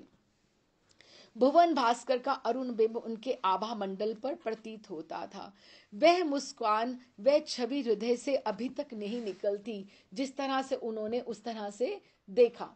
तो उन्होंने अभी जैसे उन्होंने एक अलर्ट, एक टोन कर दिया, जैसे वंशी बजाकर उन्होंने पहले बता दिया कि मैं आई एम प्रेजेंट हियर, कि मैं यहाँ पर आ गया हूँ, कि इस तरह से, जिस तरह से आखिरी दिन था कि मैं वहां पर आ गया हूँ। तो उनको अभी वो गले तक ठंडे पानी में डूबी, इस प्रकार उनका प्रतिकार, उनका क्या क्या उनसे बात कर सकती थी कि सारी की सारी जो चंचलता थी सारी उनकी चली गई। जैसे आगे पीछे तो कोई उनसे बात करे, नाराजगी करे, कि लड़ाई झगड़ा करे, ललिता जी आगे बढ़कर आए, लेकिन उस समय वो ठंडे पानी में थी, ठाकुर जी से क्या बहस बसाई करती। तो वो उनको लगा कि श्याम सुंदर वहां पर वंशी वादन करते हुए, कि पहले उन्होंने वंशी वादन किया और उसको फिर अपनी फैंट में कसकर, और हमारे जो वस्त्र सारे के सारे कदम्ब के ऊपर हैं, अब हम करें तो क्या करें। अब देखो उनकी स्थिति क्या थी कि तन की लाज तो तारुण्य की भूषण है, श्याम सखा है, वह हमें क्यों सताती, कल तक तो हमारी मैया वो इतनी छोटी थी, कुमारिकाएं थी, कि कल तक तो हमारी मैया जब भी घाट पर जल भरने आती थी, कल तक, अभी ये कल की ही बात है, तो वो हमें झट से कहती चलो लाली स्नान कर लो, और हम भी जब जल भरने जाती तो वस्त्र उतार कर नहा लेती। और शाम भी अपने सखाओं के साथ हम देखती कि वो भी अपनी जो पीताम्बरी छोटी सी होती थी उसको कछनी से बनाकर यूं ही बांधते और छप छप करते हुए वो भी कूद जाते। तो अब ऐसे तो कोई भी उनमें भेद नहीं था, ना छोटी छोटी कुमारिकाओं में और छोटे छोटे कुमारों में, कि आपस में ये बात ही नहीं थी। लेकिन जब भी शाम और इनके सखाओं को भी ये देखती तो कछनी पटुका तट पर रख धम धम जल में वो भी कूद पड़ते। और हम ये सोचते कि लज्जा जो होती है वो तो बड़ों को आती है, हम तो अभी छोटी हैं। तो वही बात से उन्होंने, वो भी ऐसे ही स्नान कर रही थी कि उनको इस तरह से अब ग्लानि इस बात की थी कि अब ये जो व्रत कर रही हैं वो एक ऐसी भावना से कर रही हैं कि वो उनको पति के रूप में पाना चाहती हैं। तो वो एक जो भाव है उनका शरीर में, उनके विग्रह में कोई भी ऐसी कामना या ऐसी वासना नहीं है, लेकिन उनका जो भाव था कि हम ठाकुर को पति के रूप में पाना चाहती हैं, तो वो भाव से उनको थोड़ी उनके मन में एकदम से आया कि ये ठाकुर क्या अचगरी कर रहे हैं हमारे साथ, कि ये बड़ी अजीब सी बात कर रहे हैं। तो उन्होंने वंशी तो हमें सचेत करने को बजाई थी, लेकिन उन्होंने हमारे वस्त्र के ऊपर टांग दिए। ये तो गलत बात है ना, ऐसे नहीं होना चाहिए। तो हम सब एक दूसरे का मुंह देखने लगी कि अब क्या करें। कभी दृष्टि उठाकर श्री कृष्ण को देखती, कभी जल की ओर देखती, और हम शीत से कांप रही थी कि एकदम ठंड भी थी कि कुछ और कोई साधन ही नहीं था। अब वस्त्र लेने हैं तो ठंड पानी में से तो जल में से तो बाहर आना ही पड़ेगा। दांत परस्पर संघर्ष कर रहे थे। ऐसे में श्याम ने कैसी हमारे साथ करी, लेकिन उनकी अब स्थिति क्या थी कि इस दई मारे अभागे मन का क्या कहूं, इतने पर भी उनको क्रोध नहीं आ रहा था ठाकुर पे। अब ये देखो, ये बात है कि सरला कितनी है, सहज कितनी है, कि वो इतनी सहज हैं, इतनी सरला हैं इस समय भी, कि ठाकुर जी उनसे गलत भी कर रहे हैं तो उनको उनके ऊपर क्रोध नहीं आ रहा। उनके मन से वो एक बार भी सोच नहीं रही कि हम इससे लड़ाई झगड़ा करें, कि यहां कोई बात करें। क्रोध नहीं आ रहा। मन में आता था कि ऐसा हो अनंत काल बीत जाए और ये घड़ी कभी भी खत्म ना हो, जितने ठाकुर सुंदर लग रहे हैं वो वहीं रहें, हम उनकी शोभा निहारते रहें, और हम यूं ही पानी में जल में चाहे खड़ी रहें, हमें ना बाहर आना है ना ठाकुर को कहीं जाने देना है। लेकिन अब बाहर तो आना था। अंत में चंद्रावली जीजी बोली, श्याम सुंदर तुम्हारे, अब देखो अभी इसमें कोई एंटी ग्रुप नहीं है, छोटी छोटी है ना कुमारिकाएं सब। अब चंद्रावली उन्होंने मान किया, उधर गए इधर गए, ये सब बातें नहीं है यहाँ पर। वो सारी कुमारिकाएं हैं और एक ही मन के भाव से वो उपासना कर रही हैं। चंद्रावली जीजी सबसे बड़ी हैं, राधा रानी से भी बड़े हैं, तो उन्होंने लीड ली। उन्होंने कहा, श्याम सुंदर तुम्हारे ऊधम की तो सीमा हो गई, हमारे वस्त्र काहे को लेकर वृक्ष पर चढ़े हो, दे दो हमारे वस्त्र। तो ठाकुर जी हंस के बोले, आकर ले जाओ, हम भला वृक्ष पर चढ़ेंगी क्या, जहां हमने रखे थे वहीं रख दो, अन्यथा हम तुम्हारे बाबा को कह देंगी। अब ये क्या होता है कि साम दाम दंड भेद कि किस तरह से भी मान जाएं, साम शास्त्रों की बात होती है। और दंड, अब ये दंड का ये बात हुई, ये दंड की बात की तुम्हारे बाबा को शिकायत कर देंगी कि तुम जल्दी से तुम हमारे वस्त्र दे दो। जा सखी, ठाकुर क्या बोले, जा सखी जाकर कह दे, अभी मैंने तुझे कहा मना किया है। ठाकुर तो पूरा अपना कहते हैं, अपना उसमें थे। देखो श्याम सुंदर, ऐसा हमें विनोद नहीं सुहाता, हमारे वस्त्र दे दो और अपनी गैल लगो कि अपनी गली जाओ। और वो कहती हैं कि विनोद मैं भी नहीं कर रहा हूं सखी, तुम ठंड से कांप रही हो, ऐसे में क्या तुमसे मैं परिहास करूंगा, आओ अपने वस्त्र ले लो। श्याम सुंदर तुम ब्रिज कुमार हो, ऐसा उपहास तुम्हें शोभा नहीं देता। हाँ, हमारे वस्त्र लौटा दो। विशाखा जीजी बोली, मैं कह चुका हूं सखी, उपहास विनोद मैं कुछ नहीं कर रहा हूं। तुम चाहो तो एक साथ आकर ले लो, चाहे तो एक एक आकर ले लो, मैं ऊपर से वस्त्र डाल दूंगा। ऐसा हट क्यों करते हो मोहन, हम शीत में ठिठुर रही हैं। तुम तो धर्म का अर्थ मर्म जानते हो, धर्म की रक्षा और दुष्ट दलन के लिए ही तुम्हारा अवतार हुआ है। और ये कौन सा धर्म है? अब ये जो बोले ये कौन सा धर्म है, ये साम दिखा रही है उनको, शास्त्रों की बात बता रही हैं। ये कौन सा धर्म है कि हम अबलाओं को तुम सता रहे हो? ललिता जी बोली, सखी यदि तुम मुझे धर्म का रक्षक मानती हो तो फिर मेरा कहा मानो और बाहर निकल आओ। क्योंकि ये उन्होंने तब बोला क्योंकि तुमने जिस उद्देश्य से व्रत किया है वो तुम्हारा पूरा का पूरा, आज पूर्णिमा है, तुम्हारा पूरा का पूरा जो व्रत एक मास का तुमने शीत में आई हो, इस निर्वस्त्र स्नान करने से वो नष्ट हो जाएगा। अगर तुमने ये क्षमा याचना नहीं की, ये तो बुरा हुआ। अब तक तो हम श्याम से हारने की शंका से उत्तर प्रति उत्तर कर रही थी कि ये जैसे उन्होंने हमारे वस्त्र चुरा लिए हैं और हमें हमें जीतना है उनसे, उनको हमारे वस्त्र लौटाने चाहिए।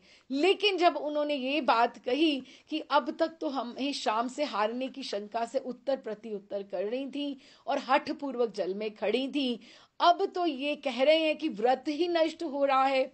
तो एक क्षण में हम दीन हो गई कि अब हमारे पास कुछ नहीं रहा, आंखों में जल भर आया।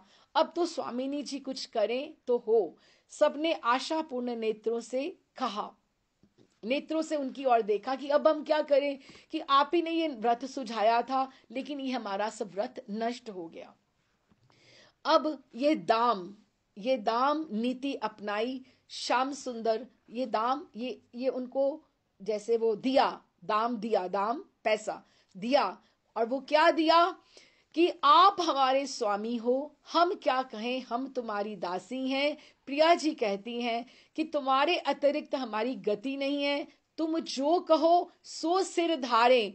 और नमित मुख, नीचे मुख करके भरे हुए कंठ से भृण भानु कुमारी जू ये बात बोली कि आप जो कहेंगे। कि पहले उन्होंने उनको बहुत बोला, लेकिन ये जब बोला ना कि दाम दे दिया कि हम, आप हमारे स्वामी हो और हम आपकी दासियां हैं, तो आपको ही कुछ ना कुछ हमारे लिए सोचना पड़ेगा। क्योंकि वो इतनी सरला हैं कि वो नहीं चाहती कि हमने इतने प्रयत्न से हमने ये व्रत किया है तो वो कैसे चला जाए। हम ये महाप्रभु को सुनाते हुए उसमें गंभीरा में ये सुनाते हुए आगे बढ़ रहे हैं। तो अभी हम वापस उधर से आते हैं। तो एक दिन एक बड़ी विपरीत घटना हुई जब ये स्नान करने वहां जा रहे थे। यही पूर्णिमा की दिन की ही बात है। इस घटना के होने से गोप बालिकाएं बड़ी विपदा में पड़ गईं। ये सेम वही पड़ी हुई हैं। स्वरूप पंडित की बात समाप्त होने भी नहीं पाई थी तो बीच में ही रसिक व राम राय एकदम से, विशाखा है, उनको एकदम से सब स्मरण आ रहा है, तो एकदम से मुख पर हाथ रखने लगे एकदम से और हंसने लगे। क्या चीरहरण की बात भी करोगे क्या?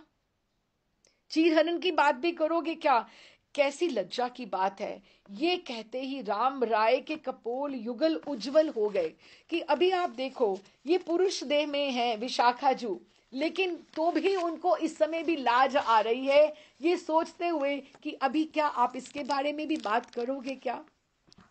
मुख का मधुर हास्य उनमें सम्मिलित हो गया, परंतु नयनों का हास्य नहीं छिप सका। महाप्रभु गंभीरा में है, वो परम धीर गंभीर हैं। पहले तो वो कुछ बोले ही नहीं, शांत चित्त उनका निर्विकार एवं प्रशांत है। स्वरूप ने पूछा, क्या प्रभु उस विपरीत घटना का भी वर्णन करना होगा? यही बात चीरहरण की। महाप्रभु ने गंभीर भाव से कहा, क्यों स्वरूप, उसे क्यों नहीं कहोगे? वही तो मैं सुनना चाहता हूं कि क्या हुआ था सारा का सारा। अब ठाकुर जी उसको अपने एंगल से, कृष्ण के एंगल से सुन रहे हैं और फिर उसको अनुभव कर रहे हैं कि गोप कुमारियों ने उसको कैसे अनुभव किया होगा, कि उनको मेरे ऊपर कोई भी क्रोध नहीं आया? कैसे नहीं आया? स्वरूप कहने लगे, ब्रिज बालिकाएं जिस प्रकार प्रतिदिन यमुना के किनारे पर वस्त्रों को रखकर स्नान किया करती थीं, उस दिन भी उन्होंने उसी प्रकार वस्त्र रखकर कालिंदी के निर्मल जल में अवगाहन किया। कृष्ण नाम की रटना वे उस समय भी कर रही थी, कृष्ण के ही गीत गा रही थी कि उस समय भी उनका कृष्ण का उच्चारण बंद नहीं हुआ था। महाप्रभु वहीं रुक गए। कितना समर्पण, इतना समर्पण! महाप्रभु स्वरूप की बात में बाधा देकर कहने लगे, स्वरूप कुमारियों के, आप देखो कहीं भी कुमारी नहीं बोला, कुमारिकाओं के अनुराग को तो देखो। कुमारिकाओं के हृदय में जो अनुराग है उसका एक कण भी मुझे मिल जाता। कौन बोल रहे हैं? महाप्रभु। कि कितना उनमें समर्पण, कितनी शरणागति, कि जो ठाकुर बोल रहे हैं वो उसको फॉलो कर रही है। वो हमारे स्वामी हैं और हम दासियां हैं। और क्या उसका एक क्षण भी मुझे, एक कण भी मुझे मिल जाता तो मैं कृतार्थ हो जाता। शयन में स्वप्न कुमारिकाओं को कैसे होता था? शयन में स्वप्न में केवल वही कृष्ण भावना। अगर वो स्नान भी करती हैं तो कृष्ण के लिए, भोजन में सर्वदा कृष्ण नाम ही गूंथती रहती हैं। ऐसे अनुराग हुए बिना क्या कृष्ण किसी को प्राप्त होते हैं? अच्छा कहो, इससे आगे क्या हुआ? स्वरूप ने कहा, इसके अनंतर ब्रिज बालिकाओं ने तट की ओर जो देखा तो वहां हम उनके वस्त्र ही नहीं थे। सोचने लगी, इतने सारे वस्त्र थे, कहाँ गए? वायु भी तो नहीं चल रही जो उड़ जाते, और इस घाट पर कभी किसी ने कोई चोर भी नहीं देखा, तो फिर कौन ले गया? सन्मुख एक कदम्ब का वृक्ष है, देखा तो चित्र विचित्र वर्ण के सब, किसी ने गुलाबी पहना था, किसी ने पीला, किसी ने नीला, किसी ने हरा, किसी ने लाल, वो सारे के सारे कदम्ब के पेड़ के ऊपर विचित्र वर्ण के, उसके ऊपर झंडों की तरह, पताकाओं की तरह फहरा रहे थे। और उनके घर का माखन चोर, उनके हृदय का चित्त चोर वृक्ष की शाखा पर विराजमान होकर हंस रहा था और वंशी वादन कर रहा था। बस फिर जानने में विलंब नहीं हुआ कि वस्त्र चुराना इन्हीं की लीला है। ब्रिज बालिका ये देखकर मन में बहुत घबराई। घबराने की बात भी है, हाथ जोड़कर वस्त्र मांगने लगी, परंतु वहां उनकी सुनता कौन है? चोर चोर कुछ सीधे बालक तो है नहीं है, कि ये कुछ सीधे तो नहीं है, ये आए हैं तो कुछ पर्पस के साथ आए हैं। रसिक शेखर वृक्ष शाखा पर विराजमान होकर आज्ञा करने लगे, यदि तुम वस्त्र चाहती हो तो यहाँ मेरे निकट आओ। तुम सब ब्रह्मचारिणी हो, तुमसे मैं मिथ्या नहीं बोलूंगा। वस्त्र लेने हो तो यहाँ आओ, मैं तुम्हें अवश्य वस्त्र प्रदान करूंगा। वस्त्र रहते तुम इस दारुण शीत में क्यों कष्ट पा रही हो? ये कहकर रसराज नंद कुमार नीरव हो गए, चुप, क्योंकि वो उनकी प्रतीक्षा कर रहे हैं। मानो बड़े भले मानस हैं, परम साधु हैं, उन्होंने उपदेश दे दिया कि अब तुम ऐसा करो। राम राय कहते हैं, केवल परम साधु ही नहीं, साधुओं के भी शिरोमणि थे। अब कोई और भी तो हल निकाल सकते थे ना, उन्होंने चीर हरण क्यों किया? ऐसा ना होने पर क्या कोई इतने प्रभात में वस्त्र चोरी कर सकता है?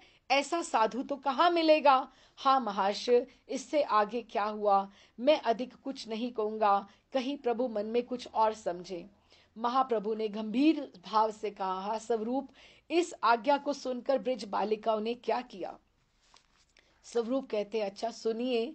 वे ब्रिज बालिकाएं सब कुमारी होकर भी रसमयी थी। रसिक रसिक शेखर की वो पूजा करती थी। वसन चोर के वचन को सुनकर उनको क्रोध नहीं आया, उनके हृदय में प्रेम का सागर उमग उठा। एकदम से लज्जित भाव से एक दूसरे के मुख की ओर देखकर हंसने लगी, किंतु कालिंदी के शीतल जल में उनका अकंठ मग्न होकर शरीर शीत से थरथर कांप रहा था।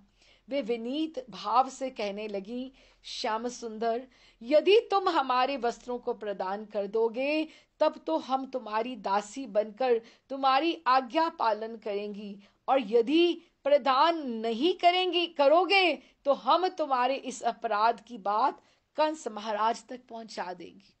फिर वही जैसे शास्त्र की बात करनी या दंड की बात करनी कि तुम अगर ऐसा करोगे तो हम कर देंगे। राम राय कहते, राजा का भय दिखा रही हैं और खुद जल में है, कैसे जामेंगी। सरला गोपिकाओं का भय दिखाने की बात सुनकर भी हंसी आती है कि कैसे ठाकुर जी की बात राजा तक पहुंचाने की बात करती हैं। इसका जिसका इतना दुस्साहस है कि वह क्या कभी किसी का भय कर सकता है? जो सुबह सुबह उठकर आकर वस्त्र जिसने चीर हरण कर लिया, वो क्या राजा से डर सकता है? इसका वसन चोर ने क्या उत्तर दिया? इसका उत्तर अति स्पष्ट था कि यदि तुम मेरी दासी हो और बनना चाहती हो तो या तो तब तो मेरी या तो आज्ञा का पालन करो और यहां आकर वस्त्र ग्रहण करो, नहीं तो वस्त्र नहीं मिलेंगे। और जो राजा का भय दिखाती हो सो राजा मेरा क्या कर सकता है? महाप्रभु कहते हैं कि अब ये बात उन्होंने सब कुमारिकाओं की पकड़ ली कि अगर तुम मेरी दासियां हो तो तुम्हें मेरा कहा मानना पड़ेगा। ज्ञात होता है इसी प्रकार से बहिरंग को अंतरंग बना लेना पड़ता है। बात ये है, अब this is the essence of the whole episode, कि ज्ञात होता है कि इस प्रकार से बहिरंग को अंतरंग बना लेना पड़ता है कि वो जो साधन सिद्धा गोपियां थी वो बहिरंग थी, उनको बाहर का रंग था, उनमें प्राकृतिक मन था, उनकी बुद्धि, संस्कार, अहम, व्यवहार, जन्म मरण की वृत्ति वो भगवान में उतनी नहीं थी। अगर वो भगवान में होती तो उनको ये आवश्यकता नहीं पड़ती। तो ठाकुर जी कहते हैं कि अगर तुम्हें मेरा बहिरंग से, बाहर से तुम्हें अगर अंतरंग मेरा बनना है तो प्रकृतिक मन, बुद्धि, संस्कार, अहम, व्यवहार, ये पूरी की पूरी वृत्तियों को कि तुम पोटली बनाकर ब्रिज के बाहर फेंक दो। तुम्हें अगर पूरा समर्पण अगर तुम्हारे में नहीं होगा, अगर तुम्हें देह बुद्धि भी रही कि तुम पुरुष हो, तुम स्त्री हो, तुम वृद्ध हो, तुम कौन सी आयु के हो, तुम कौन से घर से आते हो, तुम्हारा कौन सा गोत्र है, तो ये पूर्ण शरणागति नहीं होती। जो मुक्त होना चाहता है, जो मुक्त होना चाहता है, उसके पास संस्कार, कर्म, प्रारब्ध, प्रभाव, माया नहीं होती है, आवरण नहीं होता है। और ये भक्त होना चाहते हैं, इनका समर्पण ये पूरा का पूरा होना चाहता है।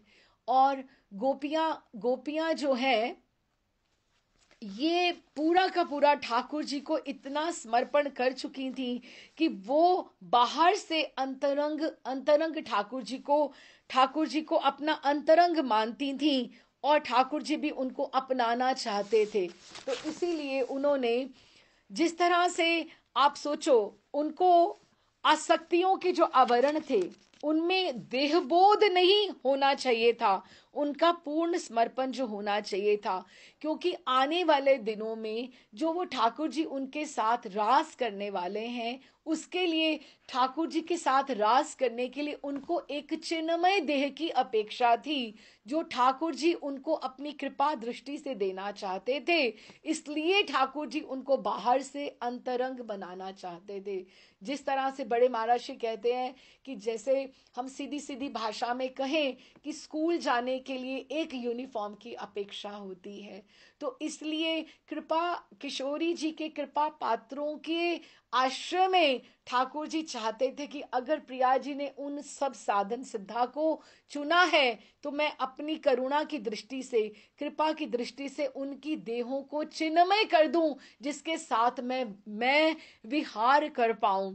या महाराज बड़े महाराज बोलते कि वो चिन्मय देह, उनको अलौकिक देह वो वाली देना चाहते थे। जिस तरह से कात्यायनी के व्रत करने से उनकी सगाई तो हो गई, तो एक जोड़ा शादी से पहले का जो वो देना चाहते हैं, वो उस देह का, चिन्मय देह का उनको देना चाहते थे।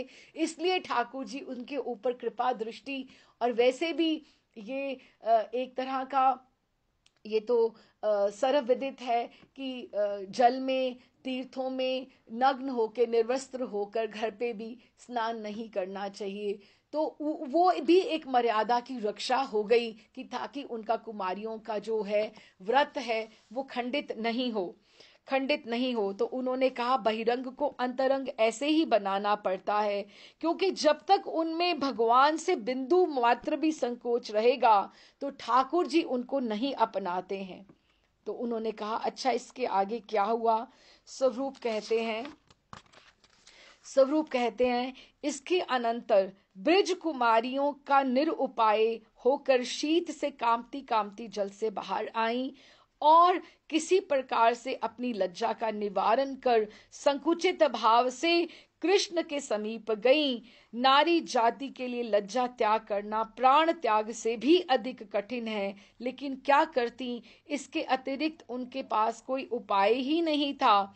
जब उन्होंने कहा, महाप्रभु कहते हाँ ठीक बात है। स्वरूप कहते हैं धर्मज्ञ शिरोमणि गंभीर भाव से उन्होंने कहा तुम सब ब्रह्मचारिणी तो हो, परंतु तुमको धर्म शास्त्र का कुछ भी ज्ञान नहीं है। तुमने व्रत ग्रहण करके निर्वस्त्र होकर जो जल में अवगाहन किया है, इससे देवता का अपराध हुआ है, और इस अपराध को क्षमा कराने के निमित्त अपने अपने मस्तकों पर अंजलि बांधकर तुम प्रणाम जैसे ही करोगी तुम सबको वस्त्र मिल जाएंगे। तो उन्होंने कहा, स्वरूप ने कहा, ये आपत्ति अर्थात ये कृष्ण की प्राप्ति थी। राय महाशय, अगर भक्त बनना है तो लज्जा भय और मान इनसो मिलो ना कान। कि कृष्ण अगर तुमने लज्जा रखी, अगर कृष्ण को अगर प्राप्त करना चाहते हो तो तुमने मान, अपना सम्मान, अपना भय रखा, तो तुम्हें कृष्ण की प्राप्ति नहीं हो सकती। और इतनी कठिन परीक्षा देकर कृष्ण जीव के हृदय को शुद्ध करते हैं। ब्रज बालिकाओं ने उनकी आज्ञा का पालन करते हुए उन्होंने अंजलि बांधकर वरुण देवता से प्रार्थना करी और उनसे क्षमा याचना करी, क्योंकि आज्ञा पालन करने के अतिरिक्त उनके पास उपाय भी कोई नहीं था। श्री कृष्ण के चरणों में मान, लज्जा, भय आदि नारी धर्म को संपूर्ण रूप से समर्पण करके दोनों हाथ से मस्तक पर अंजलि बांधकर उन्होंने प्रणाम किया। और उस समय उनके मुखमंडल पर ना लज्जा थी, ना भय थी, ना चिन्ह लेश मात्र भी नहीं था। क्यों? क्योंकि वो सब सरल प्राणा कुमारिकाएं थीं। व्रत भंग होने से उनको केवल एक चिंता थी, केवल और केवल, ना लज्जा था, ना मान था, ना भय था। उनको ये था कि केवल ये था कि हमने पूरा मास व्रत किया है, सबसे आवश्यक ये है कि हमारा मनोरथ पूर्ण होना चाहिए, कि हमें श्री कृष्ण प्राप्ति में कोई विघ्न पड़े, वही एक भय था। और उसी कारण उन्होंने निसंकोच होकर श्री कृष्ण के आदेश का अक्षरशः पालन किया। और तब श्री कृष्ण ने सबके वस्त्र उनके आकर कंधे के ऊपर गिर गए, जिसके जिसके जो वस्त्र थे, और उन्होंने उनको धारण किया। रामानंद कहते हैं, महाप्रभु कहते हैं, श्री गोपी जन वल्लभ की लीलाओं का रहस्य एकमात्र उनके एकांत भक्तों के अनुभव का ही विषय है। ये हर कोई इसके ये भाव को नहीं समझ सकता। ये सब व्यापार वेद गुह्य व्यापार है। ये महाप्रभु ये खुद बोल रहे हैं कि ये गुह्यतम लीलाएं हैं। धर्म का तत्व अत्यंत सूक्ष्म है। हम ये सोचें अधिकारी भेद से ही धर्म का भेद होता है, कि हम ये सोचें जैसे कोई बोलता है हम तो शिवालय जाते हैं, शिव जी पे जल चढ़ाए बिना हम जल नहीं धारण करते। कोई बोले मैं 5 हनुमान चालीसा रोज पढ़ती हूँ, फिर मैं कुछ खाती हूँ। कोई कहते हैं कि मैं सूर्य जल को जरूर करके देती हूँ। ठीक है, सब अच्छी बातें हैं, लेकिन ये भक्ति और प्रीति नहीं है। आप इनको अधिकारी भेद से आप इसको, अगर आपका लक्ष्य कितना ऊंचा है, आपको उसके हिसाब से आपका समर्पण भी उतना होना चाहिए। अगर आप उतने स्तर की प्रीति को प्राप्त करना चाहते हो, यही अधिकारी भेद है। इस अप्राकृत धर्म में विशुद्ध आनंद रस रचित केवल और केवल ब्रिज बालिकाओं कुमारिकाओं का ही अधिकार है, अन्यत्र इस उपासना का सौभाग्य सर्वथा असंभव है। अभी ये अध्याय विश्राम नहीं हुआ है, तो बस थोड़ा फिर अगली बार करेंगे। रहता तो थोड़ा ही है, लेकिन समय बहुत हो गया है। लेकिन इस तरह से उन्होंने जो साधन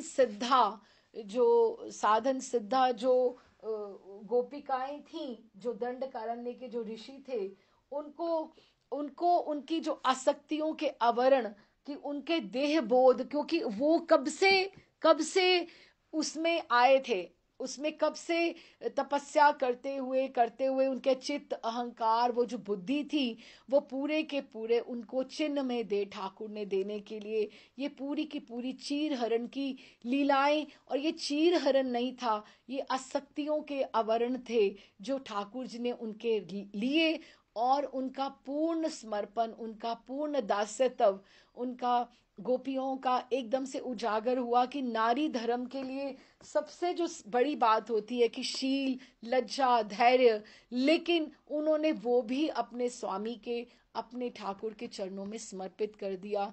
पूर्ण पूर्ण उन्होंने समर्पण किया।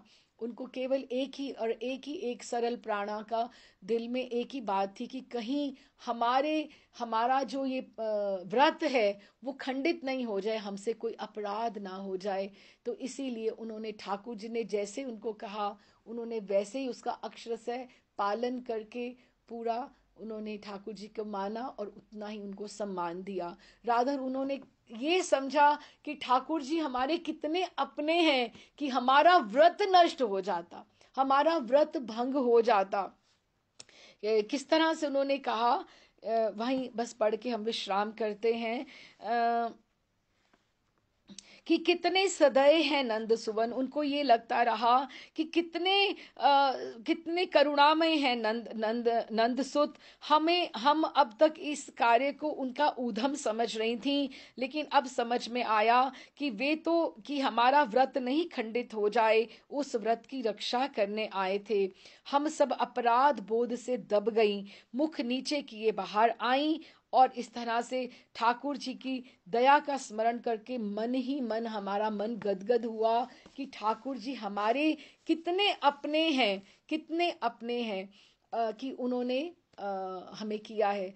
ये बड़ा विस्तार सा विषय था, जिसको थोड़ा विस्तार से समझना भी आवश्यक था, पर मैं इसको अभी समेट नहीं पाई इसको, लेकिन हमने थोड़ा सा किया, तो उसको अगले फिर सेशन में इसका फिर विश्राम करेंगे। राधे श्याम जी, राधे श्याम।